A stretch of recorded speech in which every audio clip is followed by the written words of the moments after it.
रंगी एजुकेशन में आपका हार्दिक स्वागत है।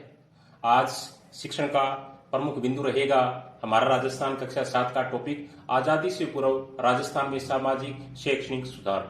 साथियों, जब राजस्थान आजाद नहीं हुआ अंग्रेजों की गुलामी से, उससे पहले राजस्थान के अंदर अनेक प्रकार की कुप्रथाएं विद्यमान थी और उन कुप्रथाओं को मुख्य रूप से जिनके अंदर सती प्रथा है, डाकन प्रथा है या इसके अलावा अन्य क्या जैसे बाल विवाह है, इस प्रकार अनेक क्या है कि कुप्रथाएं राजस्थान में विद्यमान थी। उनको दूर करने के लिए तत्कालीन अंग्रेजी सरकार ने और रियासतों के शासकों ने अनेक प्रयास किए और इसके साथ साथ अनेक महापुरुषों ने भी महत्वपूर्ण योगदान दिया। यही आज अपने के शिक्षण का प्रमुख बिंदु रहेगा। राजस्थान की प्रतियोगिता परीक्षाओं में इनसे संबंधित प्रश्न है वो अक्सर क्या है कि अपने को देखने को मिलते हैं। चलो साथियों, आज की क्लास को शुरू करते हैं जिसका शीर्षक है आजादी से पूर्व राजस्थान में सामाजिक शैक्षणिक सुधार। साथियों, राजस्थान के अंदर सर्वाधिक जो बाल विवाह होते हैं वो आखा तीज के दिन होते हैं। कब होते हैं? आखा तीज। याद रखना, राजस्थान में सबसे ज्यादा बाल विवाह किस दिन होते हैं? आखा तीज को।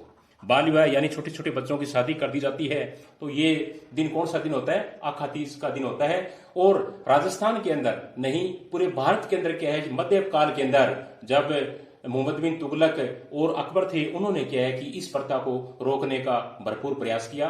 मध्य काल में दो ऐसे बादशाह हुए हैं, जैसे मोहम्मद बिन तुगलक, एक का नाम था मोहम्मद बिन तुगलक और दूसरे बादशाह का नाम था अकबर। उन्होंने क्या है कि बाल विवाह को रोकने का अनेक प्रयास किया। उन्होंने सती प्रथा को रोकने का अनेक प्रयास किया, लेकिन 1829 ईस्वी के अंदर राजा राम मोहन राय के प्रयासों से प्रेरित होकर के लॉर्ड विलियम बेंटिंक,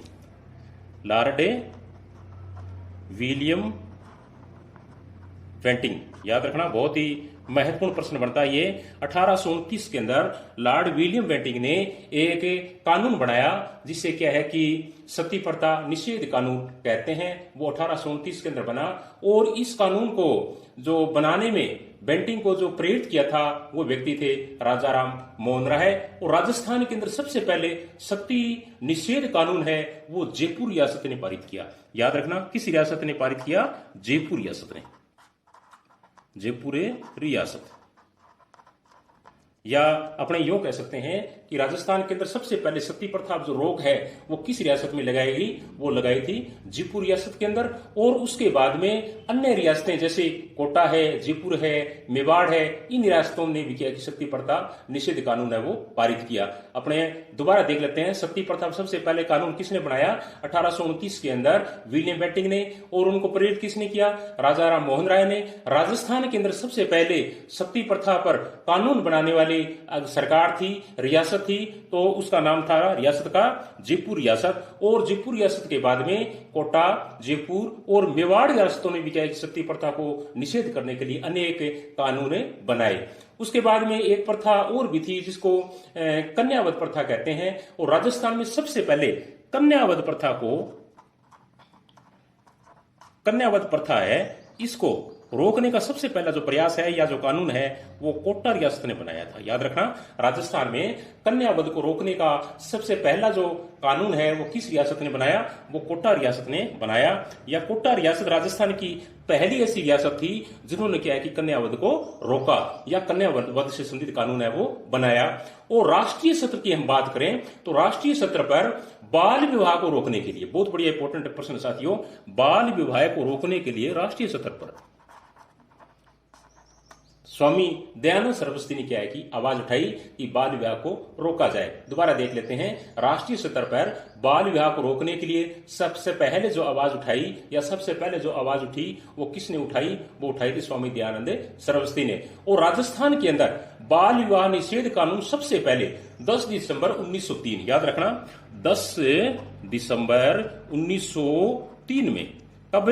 10 दिसंबर 1903 के अंदर जो रियासत थी जिन्होंने बाल विवाह निषेध कानून बनाया उस रियासत का नाम है अलवर।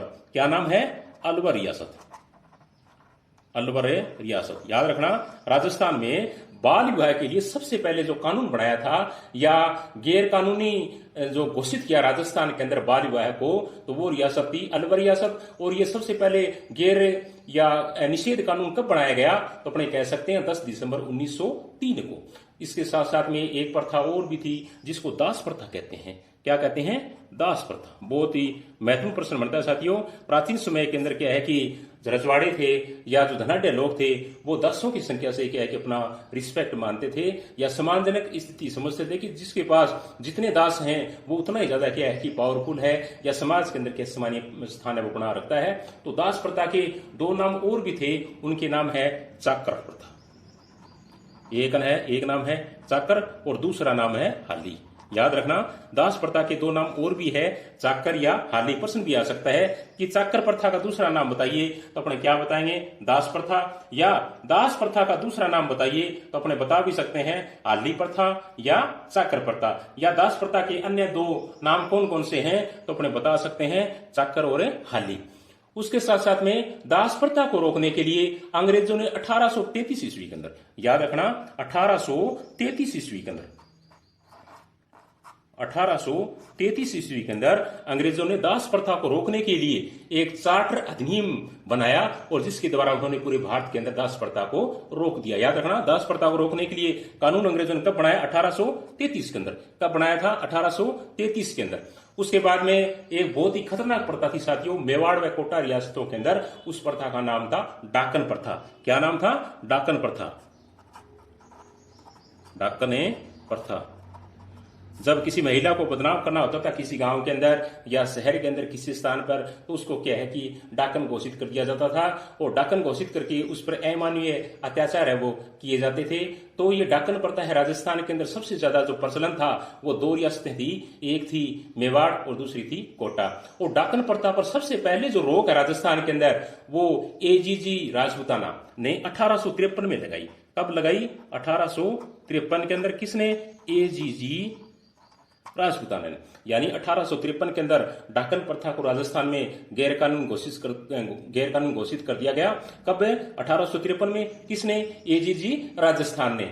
ब्रिटिश साम्राज्य ने 19वीं शताब्दी से पूर्व की शिक्षा को देसी शिक्षा के नाम से संबोधित किया। बहुत ही महत्वपूर्ण प्रश्न बनता है साथियों कि ब्रिटिश साम्राज्य यानी अंग्रेजों ने 19वीं शताब्दी से पहले जो भारत के अंदर जो शिक्षा चलती थी उनको उन्होंने क्या कहा? देसी शिक्षा या इंडिजीनियस एजुकेशन नाम दिया उन्होंने। क्या नाम दिया? इंडिजीनियस एजुकेशन या देसी शिक्षा का नाम से संबोधित किया। बहुत ही महत्वपूर्ण प्रश्न बनता है साथियों में कि राजस्थान भारत के अंदर अंग्रेजी और राजकीय भाषा कब बनी?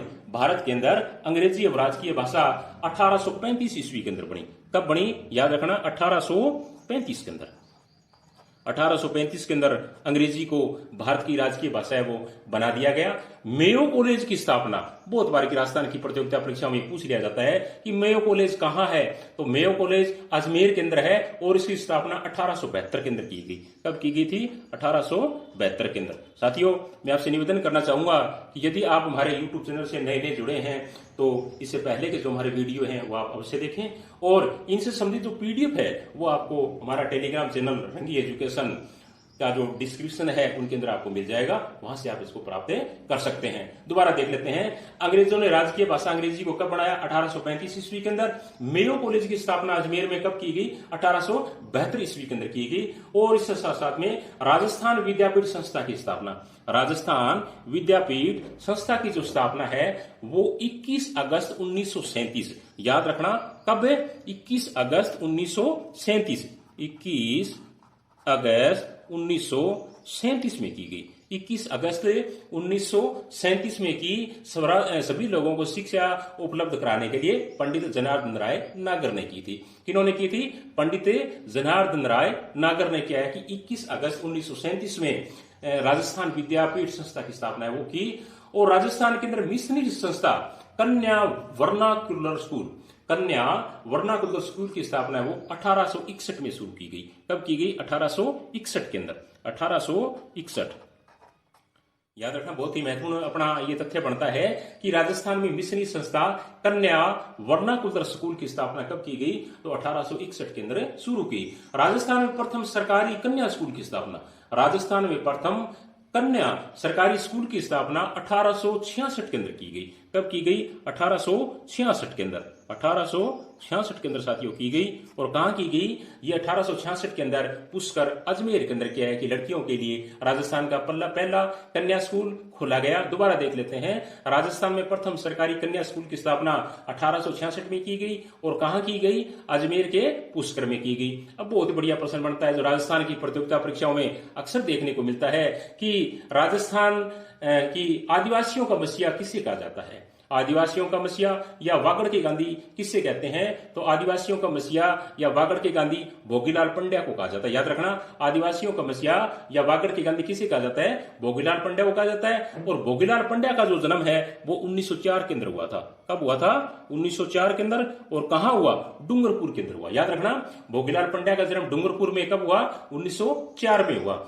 इसके साथ में डूंगरपुर से साथियों बहुत ही महत्वपूर्ण 3 व्यक्ति संबंध रखते हैं जिनका नाम है नानाभाई खांट, सेंगाभाई, कालीबाई का संबंध। यानी नानाभाई खांट, सेंगाबाई और कालीबाई का संबंध राजस्थान की किस रियासत से है? तो अपने क्या उत्तर बताएंगे? डूंगरपुर रियासत से है। उसके बाद में बीकानेर रियासत के राजा महाराजा कर्ण सिंह का जन्म 1924 ईस्वी के अंदर हुआ था। हीरालाल शास्त्री के जन्म की हम बात करें तो जोबनेर जयपुर में हुआ 24 नवंबर 1899 को। कब हुआ? 24 नवंबर 1899 को जोबनेर जयपुर में हुआ। जीवन कुटीर संस्था, बहुत ही महत्वपूर्ण प्रश्न बनता है। जीवन कुटीर संस्था, याद रखना, जीवन कुटीर संस्था, बहुत ही महत्वपूर्ण प्रश्न है ये कि जीवन कुटीर संस्था के संस्थापक कौन थे? तो जीवन कुटीर संस्था के संस्थापक हीरालाल शास्त्री थे। या अपने यूं कह सकते हैं कि हीरालाल शास्त्री ने एक संस्था की स्थापना की थी। उस संस्था का नाम था जीवन कुटीर संस्था। या जीवन कुटीर संस्था के संस्थापक कौन थे? हीरालाल शास्त्री थे। वनस्थली विद्यापीठ की स्थापना, वनस्थली विद्यापीठ की स्थापना श्री हीरालाल शास्त्री व उसकी पत्नी श्रीमती रत्न शास्त्री ने की थी। वनस्थली विद्यापीठ की स्थापना किन्होंने की? तो वनस्थली विद्यापीठ की स्थापना हीरालाल शास्त्री व उनकी पत्नी श्रीमती रत्न शास्त्री ने की थी। और राजस्थान के प्रथम मुख्यमंत्री की बात करें, मनोनीत, तो राजस्थान के प्रथम मुख्यमंत्री है वो हीरालाल शास्त्री थे। उसके बाद में किशोरी देवी का जो जन्म है वो झुंझुनू जिले के दुलारो का बास झुंझुनू में हुआ था। किशोरी देवी का जन्म स्थल कहां है? झुंझुनू जिले का दुलारो का बास है। और किशोरी देवी के पति का नाम था साथियों सरदार हरलाल सिंह। किशोरी देवी के पति का नाम क्या है? सरदार हरलाल सिंह। अब एक बहुत ही बढ़िया प्रश्न बनता है जो राजस्थान की प्रतियोगिता परीक्षाओं में अक्सर क्या है कि पूछ लिया जाता है कि जल, जंगल और जमीन आंदोलन किसने चलाया?